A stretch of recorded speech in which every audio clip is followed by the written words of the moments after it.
Eberido, nous sommes ici où?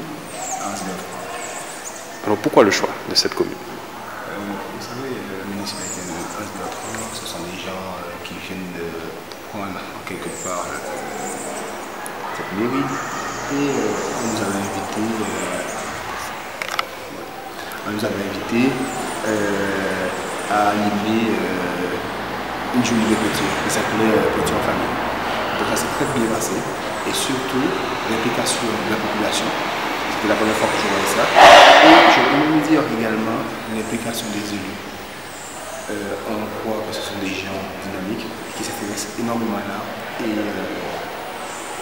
en échange du travail que nous avons fait, nous avons reversé ce dont nous avons accepté. Et jusqu'à maintenant, nous voyons que voilà, la peinture n'avait jamais été montrée à la mairie, à sa population, même au nord de terre. Et là, des peintres qui ont l'habitude d'exposer, disons, au centre, ont fait monter la peinture ici. Est-ce que ça change quelque chose? Non. On sent bien que dès que le ministère de l'Intérieur est prête, elle met les moyens. Donc la peinture arrive et également la population également adhère.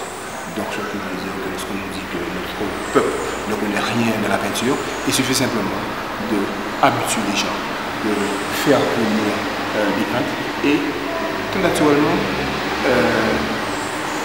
les gens, comme je disais, vont adhérer.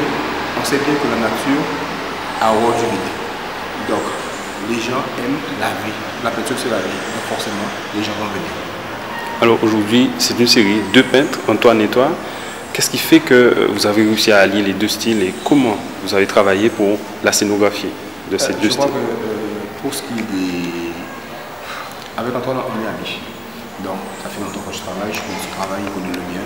Donc puisque nous avons fait ce travail-là, comme je vous disais, à deux, donc on se dit, bon, on expose à deux à des habitants, à Anse-de-la-Trois. Puisque je connais ce travail, donc j'ai fait la scénographie. Et c'est tout naturellement que j'ai imposé cette idée-là dans le lieu, puisque je sais qu'il fonctionne aussi bien chromatique, de lunettes rouge, jaune, rouge, bleu, jaune, et que le couleur, et bleu, jaune. Et finalement, je crois que cette exposition est réussie, puisque là, il n'était pas question de mettre une dominance, mais plutôt de faire passer les gens ensemble. Et là, on a vraiment un rapport équilibré, je crois, d'une exposition.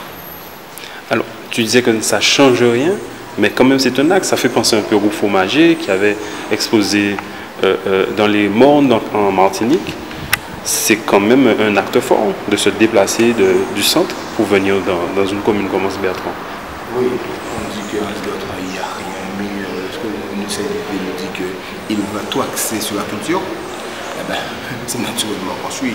Nous, généralement, on se dit, bon, est-ce que c'est simplement des choses qu'on dit ou des choses qu'ils vont faire? Et là, on voit que finalement, ils ont mis en image ce qu'ils ont annoncé. D'accord. Alors, perspective pour cette exposition, est-ce que certains tableaux doivent rester ou être diffusés un peu partout? Selon toi, quel axe tu dois choisir après ça? De toute façon, une exposition, c'est une exposition vente. Donc, si les gens veulent acheter, ils achètent. Mais ce qui nous importe avant tout, c'est d'amener la peinture aux gens.